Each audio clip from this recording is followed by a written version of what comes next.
Hello students, now we are going to start a very important chapter, that is work and energy. This time we are trying to go as per your test schedule. This week, next week we have test of work and energy. So I am trying to cover as much as of this chapter is possible. Now energy हम लोग पहले से ही जानते हैं, this is capacity to do work. And अगर मैं आपसे पूछूं what is work, तो you will say process by which energy is transferred from one body to another. For some people it will be sir work is integration of f dot ds, और कुछ लोगों के लिए work will be sir this is f dot delta s. ध्यान रखिएगा, इसमें से ये और ये तो सिर्फ वर्क को मेजर कर रहा है. मैंने अगर आपसे पूछा होता how do we calculate work, तो उसका आंसर ये होता बेसिकली वर्क.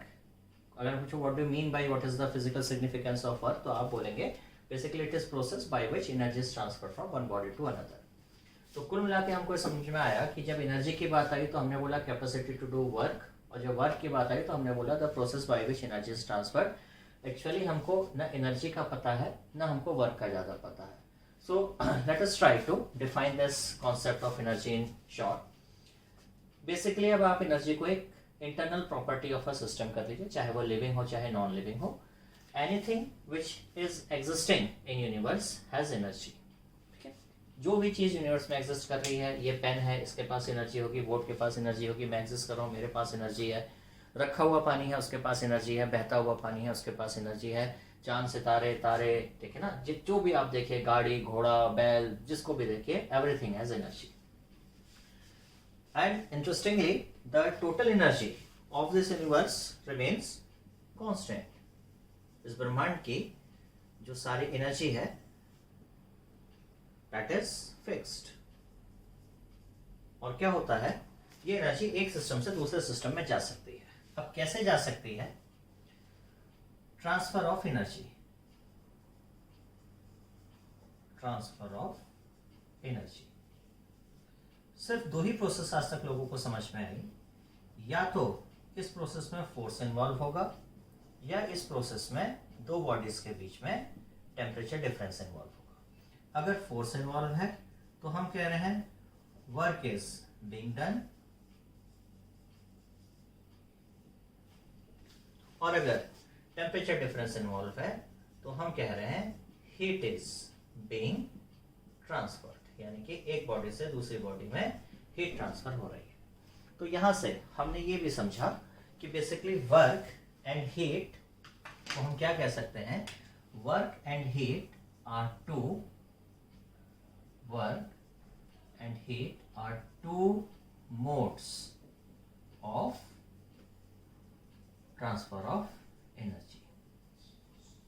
फिलहाल इस चैप्टर में हम लोग का फोकस होगा किस पे, सिर्फ वर्क पे. ठीक है, so please note it down, फिर हम लोग आगे बढ़ते हैं.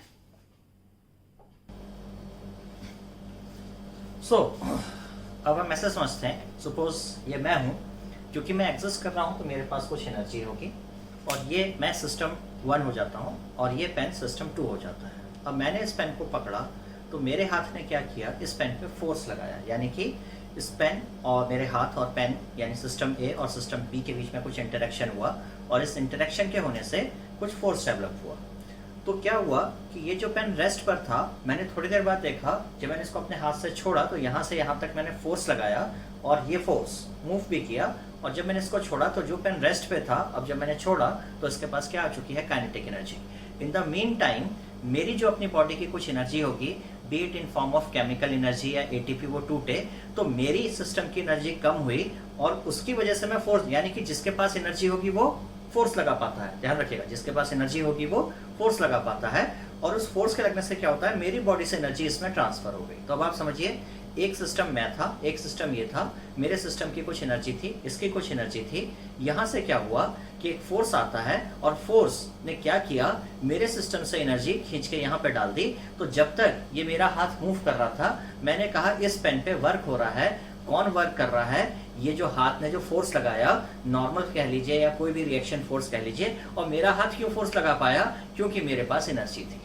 ठीक है ना. सो आई होप आपको कुछ आइडिया लग रहा होगा कि हम क्या समझाना चाह रहे हैं, कि एनर्जी और वर्क आपस में एकदम इंटर रिलेटेड है, और आप इस बेसिक पे बिल्कुल मत जाइए कि what is the definition of energy, जो आपकी छोटी क्लास में लिखा दी गई, ठीक है, उससे हम काम चला लेते हैं। Energy is the capacity to do work, हम मान लेते हैं। बट हमारे लिए एनर्जी पे ज़्यादा दिमाग लगाने वाली चीज़ नहीं है। हमारे लिए इंटरेस्टिंग चीज़ ये है कि एनर्जी एक बॉडी से दूसरी बॉडी में ट्रांसफर होती है, और हम इस बात में ज़्यादा इंटरेस्टेड हैं कि हम ये जो चेंजेस हो रहे हैं, एक बॉडी से दूसरी बॉडी में कितनी एनर्जी ट्रांसफर हो रही है, हम इसमें ज़्यादा इंटरेस्टेड हैं, बजाय इसके कि बॉडी 1 के पास कितनी एनर्जी है और बॉडी 2 के पास कितनी एनर्जी है। अब क्या हुआ, हम एक एग्जांपल से समझने की कोशिश करते हैं। इससे पहले हम ये देखने की कोशिश करते हैं कि हमने बोला energy is the capacity to do work. तो बेसिकली क्या होता है कि जब मैं समझने की कोशिश करता हूं कि एक कोई सिस्टम किस तरीके से वर्क कर पाता है, तो मुझे समझ में आता है energy is the capacity to do work और डू समथिंग। तो दो तरह से चीजें वर्क कर सकती हैं। जैसे कि मैं यहाँ पर खड़ा हूं, मेरे हाथ में एक बॉल हो और मैं ऐसे करके बॉल को फेंक दूं, तो ये बॉल मोशन यानी हवा में उड़ती आएगी और मुझसे टकराएगी। तो ये मुझे कुछ कर सकती है, चोट पहुंचा सकती है या मुझे धक्का लगा सकती है। तो मैंने बोला बॉल ने वर्क किया। क्यों? क्योंकि वो मोशन में थी। तो हमने कहा बॉल ने वर्क इसलिए किया क्योंकि वो मोशन में थी, तो उसके पास वर्क किया, तो उसके पास कैपेसिटी थी वर्क करने की, तो उसके पास एनर्जी थी। तो ये जो मोशन वाली एनर्जी होती है, हम इसको बोल देते हैं, मोशन का नाम काइनेटिक होता है। तो हम कहते हैं बॉल के पास क्या थी, काइनेटिक एनर्जी, इसलिए वर्क कर सकी। अब दूसरा सीन देखते हैं। ये बॉल हमारे पास उड़ती हुई नहीं आती, मेरे पास कुछ ऐसे डिस्क होती है और मैं इसको जमीन से उठा के ऊपर रख देता हूँ। देखिए अभी मैंने इसको पकड़ा हुआ है, ये रेस्ट पर है, ठीक है ना। लेकिन जब ये जमीन पर थी तो मैं इससे बोलता था काम करो काम करो, नहीं करती थी। लेकिन जब ये यहाँ पर है और मैं अपना हाथ इससे हटा लेता हूँ तो ये नीचे जा सकती है, और नीचे जाकर अगर ये किसी से टकराती है या कुछ करती है तो ये वर्क कर सकती है, ठीक है ना। तो हम कहेंगे इसके पास भी एनर्जी थी, लेकिन ये रेस्ट पर थी, ये बॉडी रेस्ट पर थी, लेकिन फिर भी इसके अंदर पोटेंशियल था। देखिए पोटेंशियल का मतलब क्या होता है, पोटेंशियल का मतलब होता है हिडन टैलेंट। ये चलती दिख नहीं रही थी, बट इसके पास टैलेंट था कि ये काम कर सकती थी। ये नीचे गई और इसने कुछ काम करके दिखा दिया। तो ये एनर्जी इसके पास किस वजह से थी, स्पेस में पोजीशन की वजह से, कॉन्फ़िगरेशन की वजह से। तो कुल मिला के क्या होता है, हम एनर्जीज को दो पार्ट में डिवाइड कर देते हैं। One is kinetic energy and one is potential energy. Kinetic energy छोटी क्लास से ही हम पढ़ते आ रहे हैं, this is the energy due to motion of the system और body, and this is due to its configuration, मतलब द पोजीशन इन स्पेस की वजह से जो एनर्जी आती है that is called as potential energy, है ना। तो अभी हम बहुत ही इनबिल्ट मान के चल रहे हैं कि काइनेटिक एनर्जी होती है बॉडीज में और उसका फॉर्मूला हाफ mv² होता है। हालांकि अपने आप में एक बहुत ही इंटरेस्टिंग डिस्कशन हो सकता है कि काइनेटिक एनर्जी का फॉर्मूला हाफ mv² कैसे आ रहा है, ये अपने आप में बहुत इंटरेस्टिंग हो सकता था। बट हम ये मान के चल रहे हैं कि हम सबको पता है कि काइनेटिक एनर्जी का फॉर्मूला हाफ mv² होता है। अब हम एक चीज देखते हैं कि सपोज एक 2 kg की बॉडी पे फोर्स लगता है 10 न्यूटन फॉर 2 सेकेंड्स, और इनिशियली बॉडी है रेस्ट पर। तो t इज इक्वल टू 0 पे वेलोसिटी हो गई 0, 2 सेकंड पे v is equal to u plus 80, expression आ जाएगा 10/2 यानी कि 5 मीटर पर सेकंड स्क्वायर, जो कि कांस्टेंट है। तो हम अपनी इक्वेशन ऑफ मोशन लगा सकते हैं नॉर्मल। तो जो काइनेटिक एनर्जी का चेंज है, final kinetic energy minus initial kinetic energy will be half m v final square minus initial square, it comes to be 100 joule. मैं साथ में क्या करता हूँ, जो फोर्स लगा उसको जितनी डिस्टेंस तक फोर्स लगा उससे मल्टीप्लाई करता हूँ। तो उसके लिए मुझे डेल्टा एस निकालना पड़ेगा। डेल्टा एस मेरा हो जाता है ut plus half at square, that comes to be 10 metre, और एफ डेल्टा एस आ जाता है 10 इंटू 10 यानी कि 100 जूल। तो रिजल्ट ये निकला कि एफ और डेल्टा एस का प्रोडक्ट हमको क्या दे रहा है, डेल्टा के। और दिस इज ये क्या था, ये किसी को सपना नहीं आया, बेसिकली दिस वाज ऑब्जर्वेशन। और ऐसा नहीं रहा कि लोगों ने सीधे एफ डेल्टा एस ही किया, लोग ऐसे ही करते रहते थे। किसी ने एफ इंटू ए किया, किसी ने एफ इंटू टी किया, किसी ने कुछ किया। तो लास्ट में पता चला कि हाँ, बहुत सारे मल्टीप्लिकेशन करने पे लोगों को समझ में आया कि ये वाला जो रिलेशन है ये कुछ काम का है, और इस रिलेशन से हमको क्या पता चल जाता है, डेल्टा के। सो आप कह सकते हैं जो फिजिक्स के डेवलपमेंट में ये वाला जो पॉइंट है, दिस वॉज वेरी इंपॉर्टेंट, क्योंकि इसके बाद यहाँ से हमको एक वर्क और एनर्जी के बीच का कुछ कॉन्सेप्ट डेवलप होता है, ठीक है। So please note it down.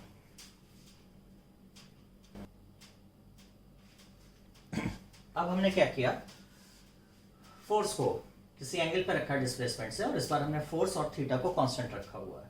तो इस बार हमने पाया कि एफ डेल्टा एस और कॉस थीटा का जो प्रोडक्ट है that is coming out to be delta K. तो हमने लिख दिया F dot delta K is change in kinetic energy. और ये भी पॉसिबल हो सकता था कि एफ और थीटा, या तो एफ कांस्टेंट नहीं होता या फिर थीटा हमारा चेंज होता रहता, तो फिर हम छोटे छोटे डॉट प्रोडक्ट निकालते हैं, F1 ds, फिर F2 dot ds, F3 dot ds, तो ये सारे चेंजेस हो जाते हैं integration of changes in kinetic energy. So delta के हमारा हो जाता है उस केस में integration of F dot ds। ये जो integration of F dot ds आया, इसको हमने क्या कहना शुरू कर दिया, इसको हमने बोल दिया this is work done by forces. So now we will write work done by force is equal to change in kinetic energy। और अगर हमारे पास there are multiple forces, I will write work done by all the forces। Work done by all the forces is equal to change in kinetic energy। This statement in physics is known as work energy theorem, which is the most powerful, one of the most powerful tool in physics or mechanics। तो यहाँ पे सबसे important ये है आपको समझना कि work is always done by force। जब भी आप वर्क की बात करेंगे तो आप कहेंगे आपने क्या सीखा, तो आपने यहां से ये सीखा कि जब भी आप वर्क की बात करेंगे तो always mention the force whenever you are talking of work. जब भी आप वर्क की बात करें तो हमेशा आप फोर्स को जरूर डिफाइन करिए कि किस फोर्स के वर्क की बात आप कर रहे हैं, ऐसे हवाई बात हम लोग नहीं करेंगे, ठीक है।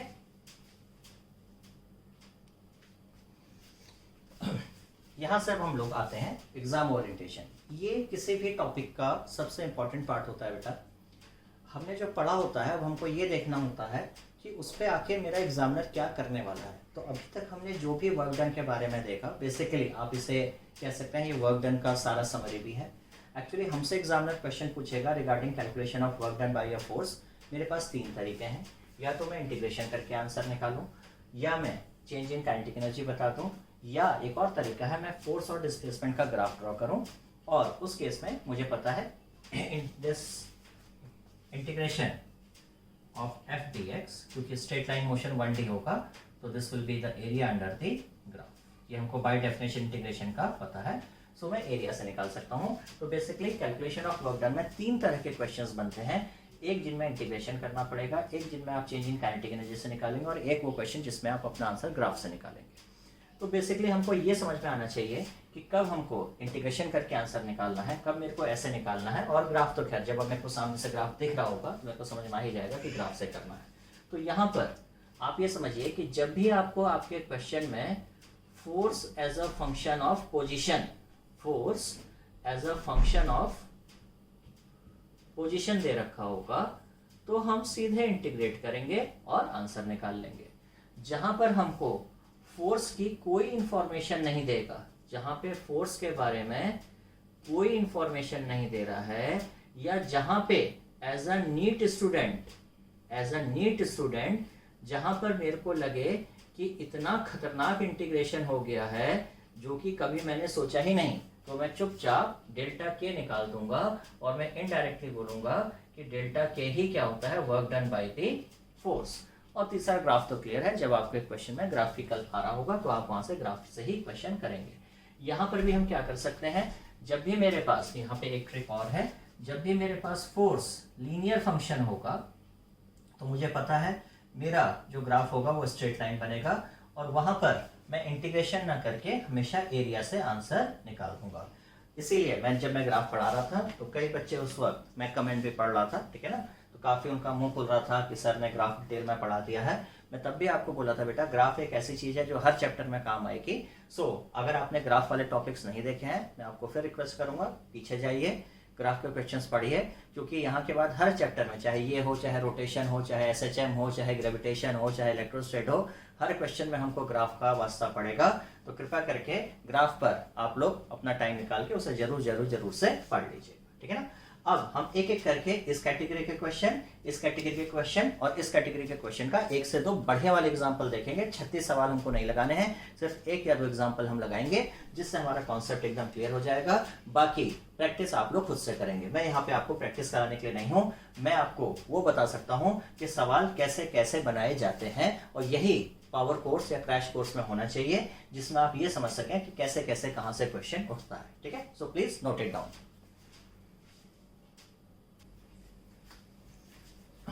यहाँ से हम समझने की कोशिश करते हैं। हमको एक प्रॉब्लम दी, a body is acted by a force and the distance travelled by the body is given by this relation x = 3t² + 4t + 5। यहाँ पर हमको ये मान के चलना है कि जो बॉडी का मोशन हो रहा है that is in straight line.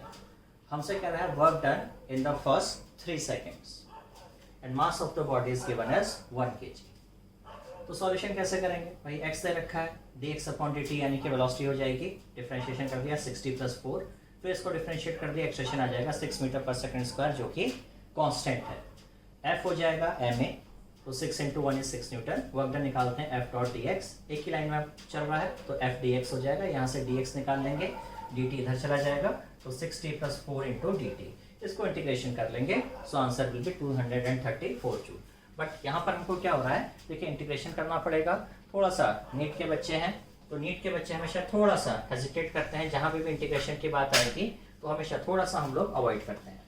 दूसरा तरीका क्या है, यहाँ तक हम ऑलरेडी v निकाल चुके थे, हम क्या करते हैं इसको दूसरे तरीके से निकाल लेते हैं। हमको ये भी पता है कि work done by force integration of f dot ds भी होता है, लेकिन work done by force delta k भी होता है।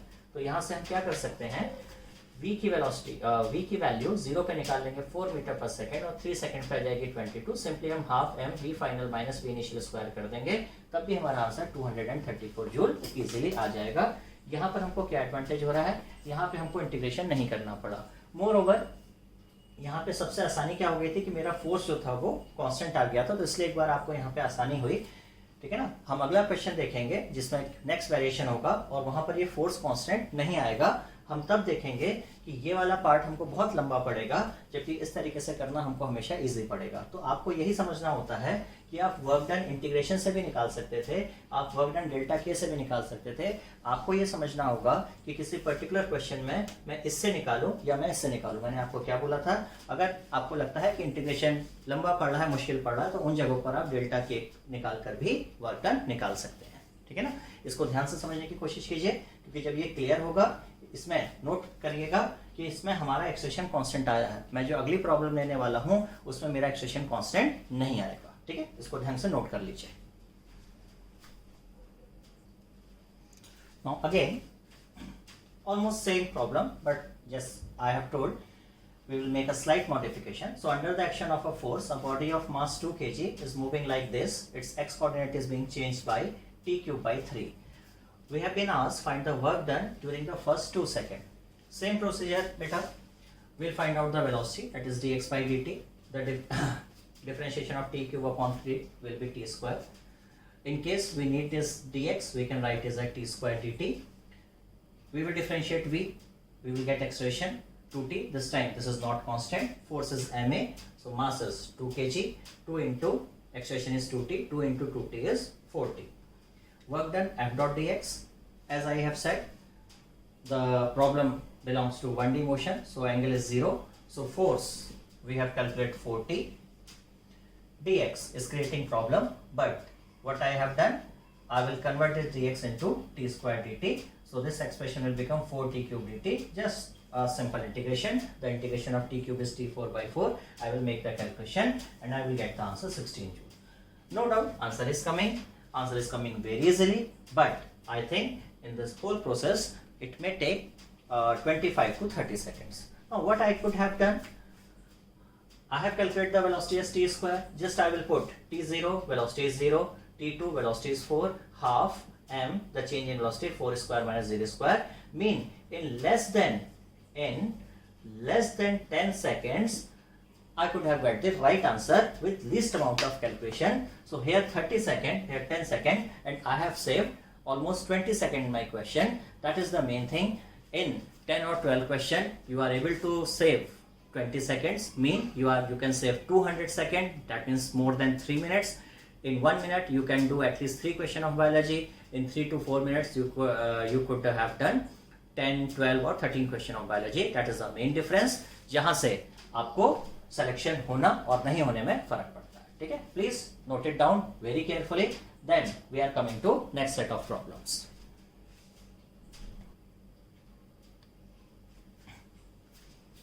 Now next problem. An object of mass 5 kg falls from rest by 20 meter in vertical downward direction and it reaches the ground with speed 10 meter per second. We have been asked what is the work done by viscous force of air. Now what will we do? First of all, we will draw the diagram. A ball is falling downward, so we will draw FPT. One force will be downward, that is gravitational force mg. Another force will be upward, viscous force. Remember, viscous force, they are always opposite to velocity. So if velocity is downward, the viscous force will be acting upward. Now the issue is, we have been asked the work done by viscous force, but there is no information given for the viscous force. What is the nature, how it is depending upon x. आप समझ रहे ना, मतलब viscous force का कुछ बताया ही नहीं है कि x पे कैसे डिपेंड कर रहा है, तो हम कैसे इंटीग्रेशन करके करेंगे क्या? तो इंटीग्रेशन के लिए हमको f dx करना होता है. तो at least I should know what is the dependence on off this force on x. कुछ दिया ही नहीं है. So what I will do, I will change my way. I will say work done by all the forces is equal to change in kinetic energy. I have been given information of the result. मुझे पहले ही बता रखा है result में क्या आने वाला है. रिजल्ट में वेलोसिटी स्पीड 0 से कितनी हो गई है, 10 हो गई है. So what I will write, work done by gravity plus work done by viscous forces change in kinetic energy. Now the issue is, what is the work done by gravity? So look here. So this is the calculation of work done by gravity. कहाँ कर रहा है? Gravity is acting downward. H is downward. So angle is 0. So cos theta यानी कि cos 0 will be 1. So simply we can write work done by gravity is force into displacement, that is plus mgh. So work done by gravity becomes 5 into 10 into 20. This I don't know. This is change in kinetic energy is half m change in v square, v final square minus initial square. So here I am getting 1000 plus work done by viscous force equals to 250. So work done by viscous force comes out to be minus 7050 joule. Remember, at this point you can do a mistake which usually you students call it as silly mistake. आप लोग इसे silly mistake कहते हो कि sir मैंने answer तो निकाला था बट लास्ट में माइनस नहीं रहा. ध्यान रखिएगा, viscous force is upward, wall is coming downward, so the angle is 180 degree. It is very clear from the very beginning that work done by viscous force has to be negative. So please check in the options. If there is 750 joule, don't rush for that answer. Please check the other options also. You may find in some options minus 750 joule. So here you have seen we are not going.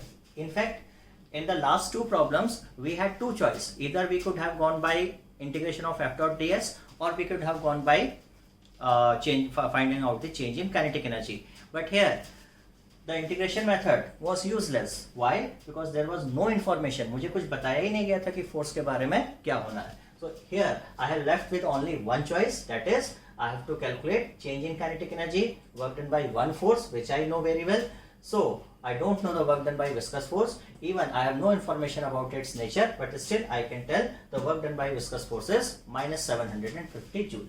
I hope some of the doubts are cleared, how to calculate the work done in different situations. Rest you can go through the PDF file in which you will get some problems, or you can use any book which you are having of your choice. It doesn't matter. Now we will come to a very important discussion, some more cases where we have to find out work done, and there we will see ki what is this ds. There is a lot of confusion among the students when I say f dot ds, integration of f dot ds. There is a lot of confusion regarding this ds, whether this ds is distance or displacement or what is this. We will see in the next segment. Thank you. Note it down.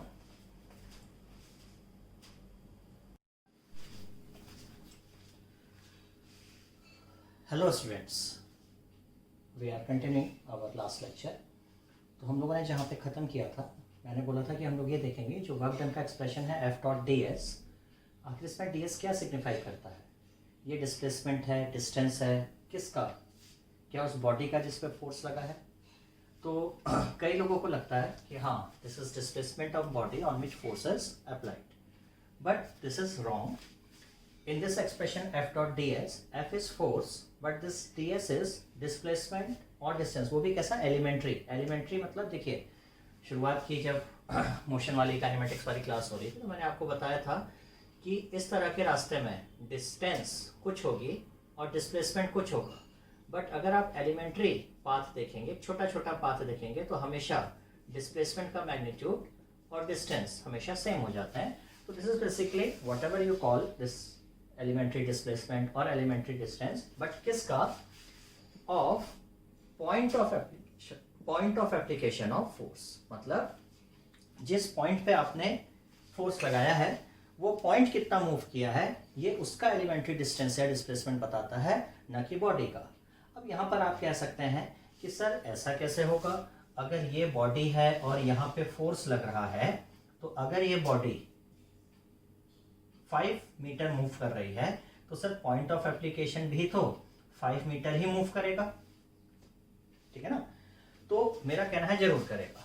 Actually ऐसा तभी होगा जबकि हमारा path कैसा होगा, straight line path होगा। तो no doubt आप चाहे उसको point of application of force कहिए, चाहे आप उसको डिस्प्लेसमेंट ऑफ बॉडी कहिए, उससे आपको कोई फर्क नहीं पड़ेगा। बट अलग अलग कंडीशंस में हम देखेंगे कि ये चीज बॉडी का डिस्प्लेसमेंट नहीं भी हो सकता है। इट कैन बी डिस्प्लेसमेंट और डिस्टेंस, it can be नहीं, it is always distance or elementary distance or displacement of point of application of force, because work is a path dependent process। तो हमको ये देखना पड़ेगा कि ये ds किस तरह से ऐड हो रहे हैं। क्या ये ds एक लाइन में जाके ऐड हो रहे हैं, क्या ये ds एक कर्व बनाते हुए ऐड हो रहे हैं। तो उससे हमारे आंसर पे डिफरेंस आ जाएगा कि अगर हम एक पॉइंट से दूसरे पॉइंट तक भी अलग अलग पाथ से जाएं तो हो सकता है हमारे वर्क डन का जो एक्सप्रेशन है वो डिफरेंट आए। तो अभी इस कॉन्सेप्ट को हम कुछ प्रॉब्लम से समझने की कोशिश करते हैं। नाउ से हमारे पास एक प्रॉब्लम है, एक फोर्स लग रहा है which is constant in magnitude but it is always tangential to this circular path.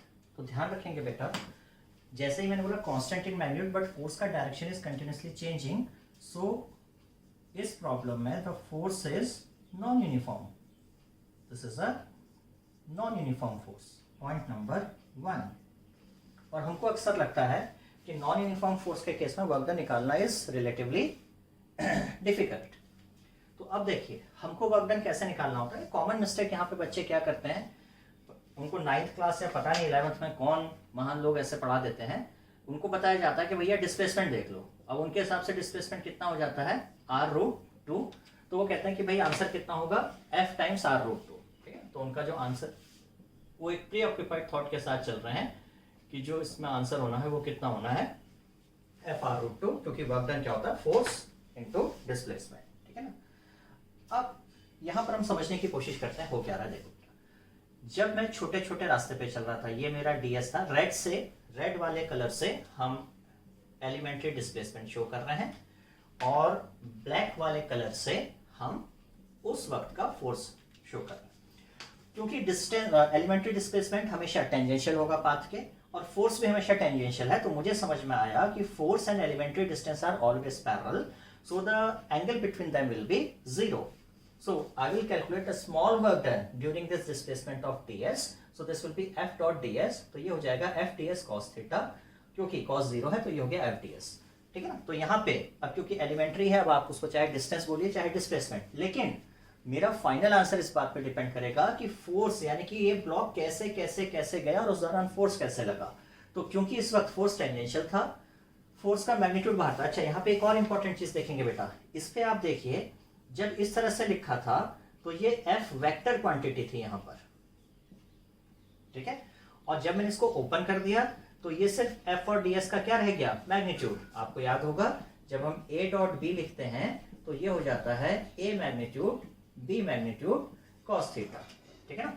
तो इसलिए ये सिर्फ मैग्नीट्यूड है जो कि कांस्टेंट है, तो इंटीग्रेशन से बाहर आ जाएगा। We have to integrate this ds, यानी सारे ds को जोड़ा, इस ds को, इस ds को, इस ds को, ds को, ds ds ds यहां तक जोड़ा, तो मिला क्या, ये क्वार्टर आर्क जो सर्किल का है, तो ये हमारा हो गया पाई r बाई 2। एंड इंटरेस्टिंगली ये पाई r बाई 2 इस बार क्या है, distance covered by the body. तो आपने देखा मेरे फाइनल आंसर में जो चीज आई वो क्या है, distance covered by the body. लेकिन आपको समझना है मुझे इससे मतलब ही नहीं कि distance covered by the body था, डिस्प्लेसमेंट ऑफ द बॉडी था, क्योंकि मुझे इसमें इंटरेस्ट होता है ये ds। अब उसको आप चाहे डिस्टेंस कहिए चाहे डिस्प्लेसमेंट, वो उस वक्त का छोटा सा एक एलिमेंट्री डिस्टेंस या डिस्प्लेसमेंट होता है। ठीक है ना। अब इसी प्रॉब्लम में हम एक हल्का सा मॉडिफिकेशन करेंगे तो आपको समझ में आएगा कि दूसरे केस में किस तरीके से अगर मैं फोर्स का लगने का तरीका चेंज कर दूं तो कैसे मेरा आंसर चेंज हो सकता है। लेकिन पहले आप इसको नोट कर लीजिए और इसको आप समझ लीजिए अच्छे से।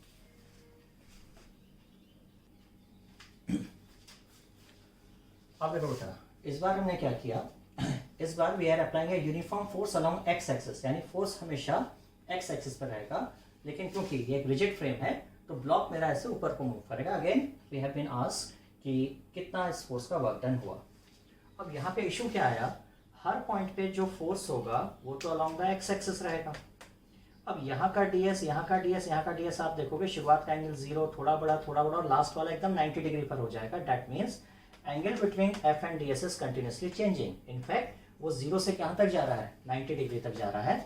और क्योंकि वर्क डन होता है f डॉट ds, उसको हम f ds cos थीटा लिख लेंगे। f अभी भी बाहर आ जाएगा, नो डाउट f अभी भी बाहर आ जाएगा, बट इशू क्या आया, ये ds के साथ इस बार cos थीटा है, और क्योंकि cos थीटा इस बार वेरिएबल है, cos थीटा इस बार वेरिएबल है, तो हम उसको बाहर ही नहीं ला सकते, और ये डबल वेरिएबल का इंटीग्रेशन हमको आता ही नहीं है। दैट मीन्स हमको पिछली बार नॉन यूनिफॉर्म फोर्स दिया था, उसमें हमको वर्क डन निकालना रिलेटिवली इजी पड़ा, लेकिन यहाँ पे यूनिफॉर्म फोर्स होने के बावजूद भी हमको वर्क डन निकालना मुश्किल पड़ेगा। तो सवाल अब ये आया कि क्या हम वर्क डन निकाल सकते हैं या नहीं निकाल सकते हैं। जी हाँ, बिल्कुल वर्क डन हम निकाल सकते हैं, बट हमको थोड़ा सा अपना जो सोचने का तरीका है उसको मॉडिफाई करना होगा। तो यहां पर हम लोग क्या करेंगे, देखो ये फोर्स है, ये डिस्प्लेसमेंट है। आप देखो force no doubt X axis का लॉन्ग हमेशा बना हुआ है। हम इस डिस्प्लेसमेंट के दो कंपोनेंट कर देते हैं, एक perpendicular to the force and एक पैरेलल टू द फोर्स। तो हमको पता है जैसे ही f और ds परपेंडिकुलर हो जाते हैं तो वर्क डन विल बी 0। यानी यहाँ पर जो भी वर्क डन होगा जब आप उसको लिखेंगे f डॉट ds, तो आप उसको क्या लिख सकते हो, f ds cos थीटा। तो यहाँ पर अगर आप डायग्राम देखो, अगर हम इसको ds लिखें तो ये हो जाएगा ds साइन थीटा यानी dy, और ये कंपोनेंट क्या हो जाएगा dx। तो dy को हम लिख सकते हैं ds साइन थीटा, और dx को हम लिख सकते हैं ds cos थीटा। सो यहाँ से इसको हम लिख लेंगे dx। तो यहाँ से अब आप देखो क्या हो रहा है, ये पहला वाला डिस्प्लेसमेंट x एक्सिस पे था, दूसरे वाले का ये x कंपोनेंट था, ये x कंपोनेंट था, ये x कंपोनेंट छोटे होते जा रहे हैं। तो जब हम इस तरह से सारे x कंपोनेंट्स को ऐड करेंगे ये, तो इस बार हम रास्ते को ऐड नहीं कर रहे हैं, क्योंकि जो हमारा एलिमेंट्री डिस्प्लेसमेंट है और जो फोर्स है उसके बीच में हमेशा कोई ना कोई एंगल बना हुआ है। तो मैंने देखा जब मैंने इंटीग्रल किया तो मेरा फॉर्म इस तरह का आया कि I have to add only dx, और यहाँ से लेके यहाँ तक जब आप dx चलोगे तो कितना हो जाएगा r। So this time answer will be fr। Now interestingly r ना तो डिस्प्लेसमेंट है ना distance covered by the body है। ठीक है, तो इस तरह से आप देख रहे हैं कि work done is not like this force into displacement. कई लोग बोलते हैं कि अगर यूनिफॉर्म फोर्स है तो वर्क डन कैसे निकाल लो, फोर्स इनटू डिस्प्लेसमेंट। फिर यहाँ पे आप वही करते हैं, आंसर क्या करते हैं f इंटू आर रूट 2। ऐसा नहीं होता है। इन दिस केस हमारा जो आंसर है दैट विल बी fr। ठीक है, सो इसको नोट कर लीजिए।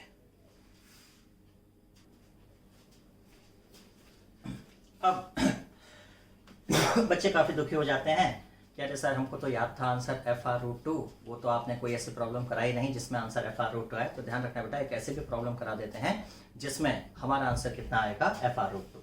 Now this time same problem, same setup है। Force is always acting towards B. इसका मतलब समझ लो बच्चे पहले, जब यहाँ पर है force is acting towards point B, जब आप आगे आएंगे force is acting towards B, जब यहाँ पे आएंगे force is acting towards B. यानी कि जब आप एकदम इस क्वार्टर आर्क के इस पॉइंट पर आ जाएंगे तो फोर्स, और यहां पे फोर्स इस डायरेक्शन में था। ठीक है, तो ये इनिशियल फोर्स था और यहां पर फाइनल फोर्स है, कहां को हो गया, ऊपर को। तो यहां पे आप एक चीज देख सकते हो, इनिशियल ds ये था, यानी स्टार्टिंग हुई कहां से, 45 डिग्री से, और यहां पर कहां तक हुआ, 0 से। तो तीनों केस ही अलग है बेटा। एक केस में एंगल हमेशा 0 था, दूसरे केस में एंगल 0 से 90 हो रहा था, तीसरे केस में एंगल 45 से 0 हो रहा है। ठीक है ना। अभी यहां पर क्या करना है बेटा, यहां पे थोड़ा सा, अब मैं यहां पे नीट वाली अप्रोच यूज कर रहा हूं, क्योंकि यहाँ पे जो इंटीग्रेशन करना है उसमें हमको भेजा फ्राई करने का कोई फायदा नहीं। जेई की तैयारी कर रहे होते तो एक बार हम लोग कर भी लेते। तो ध्यान रखना, अगर ये प्रॉब्लम आती है तब आपका आंसर कितना होता है, fr रूट 2।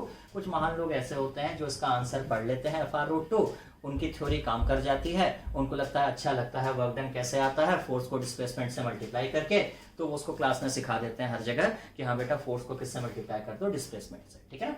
तो यहाँ पर क्योंकि कॉम्प्लेक्स इंटीग्रेशन है, मुझे इसका कोई यूज आने वाला नहीं है लाइफ में।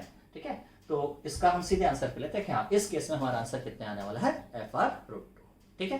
तो इसको आप नोट कर सकते हैं।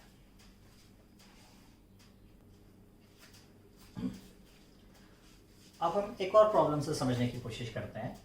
सपोज ये मेरे पास सीढ़ियां हैं और यहां से एक बंदा ऐसे प्रेस करता है और जंप करके ये बंदा उछल के ऊपर आ जाता है। यानी कि जब इसने प्रेस किया तो इसके पैर पे, ये इसकी बॉडी है, ठीक है, इसके पैर ने जमीन को पुश किया तो इसको मिला नॉर्मल फोर्स, और ये बंदा उछलकर अब कितनी हाइट पर आ गया है, h पर। और आपसे पूछें what is the work done, so force is in upward direction, displacement is in upward direction, so work done is nh। ऐसा कई लोग सोचते हैं, बट बेटा ये जो आंसर है this is wrong, this is wrong answer. क्यों रॉन्ग है, आप इस चीज को समझो।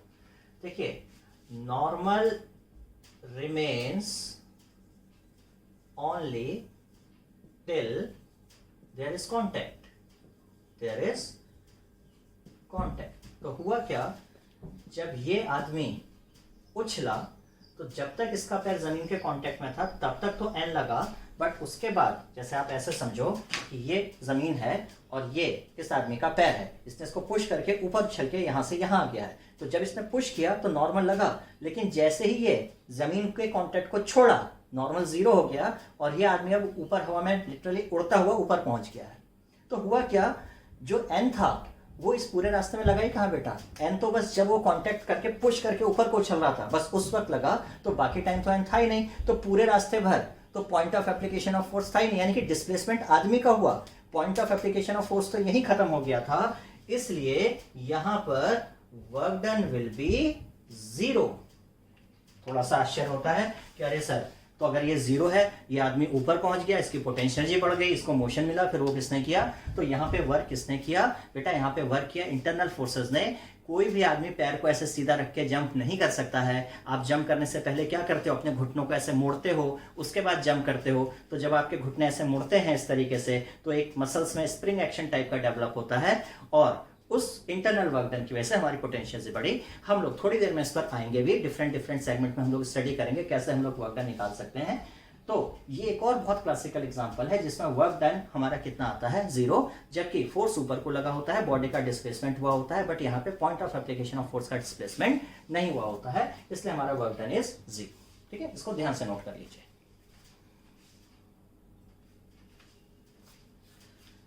नाउ एक और सिचुएशन है जो अक्सर पूछी जाती है, जिसमें आपसे बोला जाता है कि पोर्टर यानी कि कुली है और वो अपने सर पे बॉक्स लेके मूव कर रहा है। तो इस केस में वर्क डन कितना होगा। पहले तो बात ध्यान रखिएगा बेटा, क्वेश्चन 9th या 11th क्लास का रहता है, अधूरा क्वेश्चन है, आपको स्पेसिफिक होना पड़ेगा हम किसके वर्क डन की बात कर रहे हैं। तो मेरे ख्याल से जब यहाँ पे सवाल पूछा जाता होगा तो हम बात करते होंगे जो इसकी खोपड़ी इस पे एन लगा रही है, इसके वर्क डन की बात करते होंगे शायद, ठीक है ना। अब आपको ये समझना होगा कि यहाँ पर 2 सिनेरियोज हो सकते हैं, या तो ये आदमी कांस्टेंट वेलोसिटी से चल रहा है। अगर ये आदमी कांस्टेंट वेलोसिटी से चल रहा है तो इसका मतलब हॉरिजॉन्टल डायरेक्शन में यानी एक्स एक्सिस में किसी तरह का फोर्स नहीं होगा, और इस आदमी का डिस्प्लेसमेंट सिर्फ कहाँ हो रहा है, along the x axis.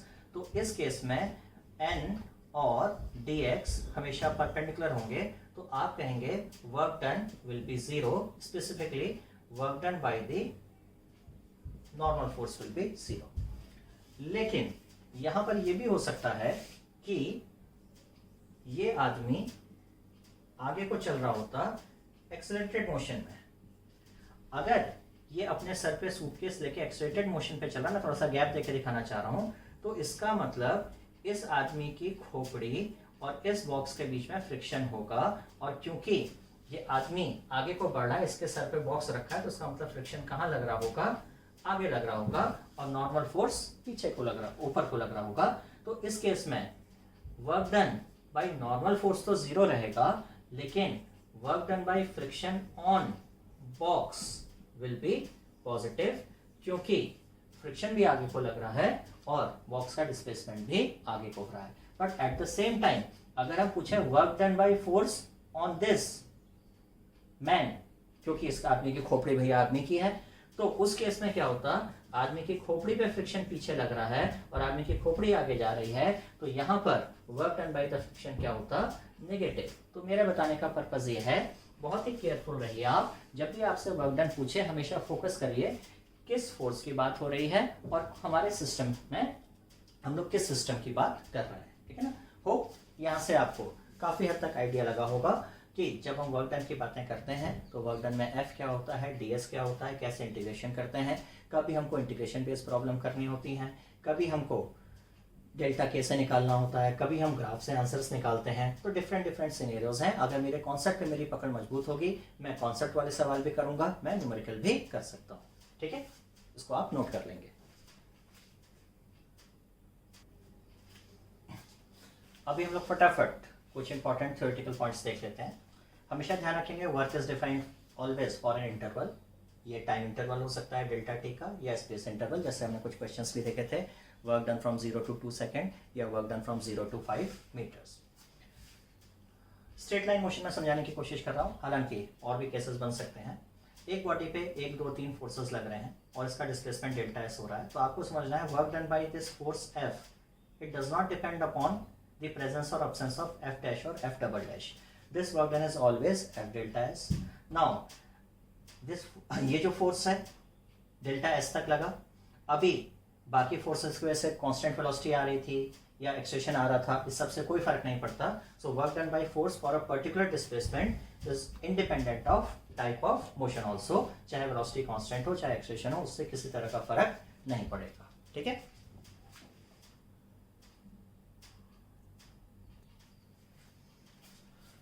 Next is work done by force depends on frame of reference. Suppose a person is in lift and this person is, इसको देखने वाला आदमी बाहर खड़ा है, तो ये आदमी ऊपर को जा रहा है, तो इस आदमी पे जब ये एपीटी बनाएगा तो नॉर्मल लग रहा होगा और साथ में आदमी ऊपर को भी जा रहा है, तो फोर्स भी लग रहा है और पॉइंट ऑफ एप्लीकेशन मूव भी कर रहा है, तो इस आदमी के हिसाब से कुछ वर्क डन आएगा। लेकिन अब आप सोचिए लिफ्ट के अंदर जो आदमी है उसको लिफ्ट के अंदर वाला ही आदमी देख रहा है, तो इस आदमी के हिसाब से तो फोर्स एन लग रहा है, बट ये आदमी रुका हुआ है, तो point of application of force इसके हिसाब से मूव ही नहीं कर रहा है। देखिए इसको पता ही नहीं चलेगा कि पॉइंट ऑफ एप्लीकेशन मूव कर रहा है। जो आदमी ग्राउंड पे था, देखिए ये आदमी वो है, ये जो मेरी हथेली है, ये आदमी वो है जो लिफ्ट पे खड़ा है, ये आदमी ग्राउंड पर है, अभी ये ऊपर को जा रहा है, तो इसको क्या दिख रहा है, नॉर्मल लग भी रहा है और साथ में नॉर्मल मूव भी कर रहा है, तो इसके हिसाब से वर्क डन होगा। अब ये आदमी लिफ्ट में आ गया, दोनों ऊपर जा रहे हैं, इसके हिसाब से नॉर्मल तो लग रहा होगा बट मूवमेंट नहीं हो रहा होगा। So work done depends on frame of reference. Second, अगर एफ फोर्स लगा डेल्टा एस तक, मान लीजिए T1 5 सेकंड में लगा और 10 सेकंड में लगा, तो वर्क डन दोनों केस में एफ डेल्टा ऐसे रहेगा। That means work done is independent of time. यहाँ पे पावर का डिफरेंस आ सकता है, बाद में देखेंगे। Work done is a scalar quantity but it can be positive और इट कैन बी नेगेटिव। 90 से कम है work done will be positive, 90 से बड़ा है work done will be negative, और अगर 90 है एफ और डी एस के बीच के आएंगे तो work done will be zero. कहाँ पर, जैसे सेंट्रिपिटल फोर्स, भाई प्लैनेट है, ये सन है, प्लैनेट घूम रहा है, तो फोर्स अगर सर्कुलर मोशन में ये चल रहा है तो हमेशा फोर्स और डी आर हमेशा परपेंडिकुलर होंगे। आप रस्सी बांध के ऐसे पत्थर घुमा रहे हैं तो रस्सी यानी टेंशन हमेशा परपेंडिकुलर होगी डी आर के, वर्क डन जीरो हो जाएगा। तो ध्यान रखना है सिर्फ सेंट्रिपिटल फोर्स वाले कंपोनेंट का वर्क डन ही जीरो होगा। अगर हम नॉन यूनिफॉर्म सर्कुलर मोशन की बात कर रहे हैं तो हमारे पास सेंट्रिपिटल फोर्स भी होगा और हमारे पास टेंजेंशियल फोर्स भी होगा, और वहां पे टेंजेंशियल फोर्स का वर्क डन जीरो नहीं आएगा, ठीक है ना। So these are some of the important points जिनकी हमको जरूरत पड़ सकती है। इनको आप नोट कर सकते हैं या ऐसे ही अगर याद है बहुत अच्छी बात है।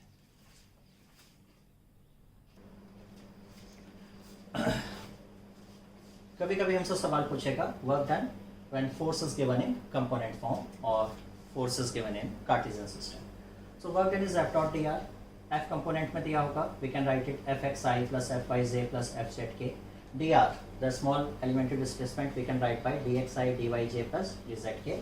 Now I hope कि हम लोगों को डॉट प्रोडक्ट आता है। i को i से मल्टीप्लाई करना है, j को j से और k को k से, और हमको मिल जाएगा F X D X, F I D Y, F Z D Z का इंटीग्रेशन। एक एग्जाम्पल से समझ लेते हैं। Suppose F is I plus 2j plus 3k and the displacement is 2i plus 3j plus 4k, what will get is 2 plus 6 plus 12, so 12 plus 6 18 20 joule. यहाँ पर एक गड़बड़ मत करना बेटा, इसको ये मत बोलने लगना कि ये वर्क का x कंपोनेंट है, ये वर्क का y कंपोनेंट है और ये वर्क का z कंपोनेंट है। This is totally wrong. Work is calculated हमेशा होल, सो वो पूरा टोटल आके आ गया 20 जूल। अभी ये x y z का यहाँ कोई चक्कर नहीं, क्योंकि work is a scalar quantity और यहाँ पे किसी भी तरह का x y z कंपोनेंट की बात हम नहीं करते हैं। तो सबसे सिंपल केस होता है, कार्टेशियन वाले केस आएंगे जब भी, आपको सिर्फ क्या लगा देना है, dot product.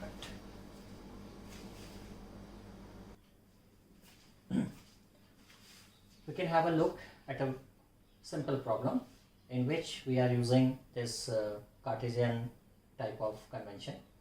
So force xyi plus y square j is acting on a particle.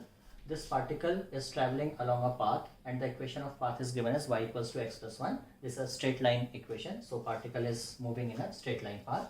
We have to find the work done by this force if particle moves from coordinate 1, 2 to 4, 5. मतलब x coordinate 1, y coordinate 2 to x coordinate 4, y coordinate 5. Simple. We have to write f dot dr. F is xyi plus y square j. Dr we will write dxi. Now simply I dot I, j dot d. So we will get xy dx plus y square dy. The problem may be a complicated one if this would have not been given, but here we have been given y equals to x plus 1, so it has become very simple problem. Y is x plus 1, so x into x plus 1 dx, y square dy. Now x, the range of x is from 1 to 4, so limit is from 1 to 4. Here the range is from 2 to 5, so we will just integrate it. I hope this we all can integrate this. This will be x square plus x dx integration 1 to 4. We can integrate this. Second integration is simple, y square dy 2 to 5. We can solve this and we can have the answer. I am not solving this problem because I am not interested in this calculation part, but I am just telling you if this type of complicated problems may be asked from the examiner, but you have to see upon the extra information. Here this extra information has made the question very simple, because the problem was here, sir, how I will integrate these two variables, but here examiner has done a very specific task to you.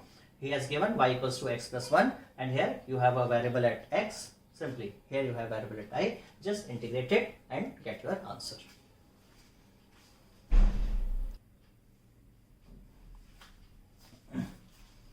Again, this is a very interesting problem. A force is acting like this, minus k is a positive constant, minus k y I plus xj. A particle starts from origin. First it moves to coordinate a0 along x-axis. See what I am doing? I am reading the question simultaneously. I have a picture in my mind. मैं साथ साथ picture को draw भी करता जा रहा हूँ. So from a0 it moves to coordinate aa. So this coordinate is a0, this coordinate is aa. हमसे पूछा है what is the total work done. Now see, यहाँ पे तो we have been asked total work done. ये भी हो सकता था कि we may have been asked work done during path AB and during path BC. This is very interesting question. See, what had happened from A to B, y coordinate is always 0. So put y 0. So the equation of force will remain minus kxj. And while I am coming from A to B, my displacement is along x-axis. So minus kxj dot product dxi integral, but j dot I is 0. Finish. So work done during path A to B will be 0. Now from B to C, x is fixed. See, the movement is only along y-axis. So यहाँ पर x is fixed and that is A. So my force equation will be minus kyi minus kaj. And now while I will calculating the work done, what I will do f dot dr. Okay. So f, what is the f? F is minus kyi minus kaj. This is the force. I am removing this. Dot d xi plus dyj. In fact, there is no x component, so I am remained with only dyj. So dot product of I and j is 0. So what has been left is, तो बचा क्या हमारे पास, minus के A J dot product with dy j. Okay, so this is simply minus ka is constant, so it will come out to be outside, and dy is integration of dy 0 to a, so this is minus ka square. So interestingly, total work done is minus k square, but work done during a to b is 0 and work done during b to c is minus k square, and the total work done is also minus k square. So you can have a look at. बहुत अच्छा question है, अगर आ जाए तो आपको काफ़ी मदद मिल जाएगी. ठीक, सो आई होप यहाँ तक अब हम लोग काफ़ी क्लियर हैं. What is work, how do we calculate work in different situations. Now in the next lecture we will see some specific forces. How do we calculate work done by friction, how to calculate work done by internal forces, what internal forces can do, what they can't, and most importantly we will come through a most important concept, that is the concept of potential energy, and from there we will proceed to our law of conservation of mechanical energy and some more problems based upon spring, normal reaction and tension, etc. So please go through this lecture once more if you feel. हो क्या रहा है, I am making very concise videos. मैं जो मिटाने का और जो लिखने का टाइम हो मिटा दे रहा हूँ. तो actually this video is about 30 minutes, but actual में this is not 30 minutes, this is more than 1 hour, because in a regular class what is happening, I'm telling the question or I'm writing the question on board, you people are copying this, then I'm explaining to you. Most of the time is wasted in removing these all kind of stuff.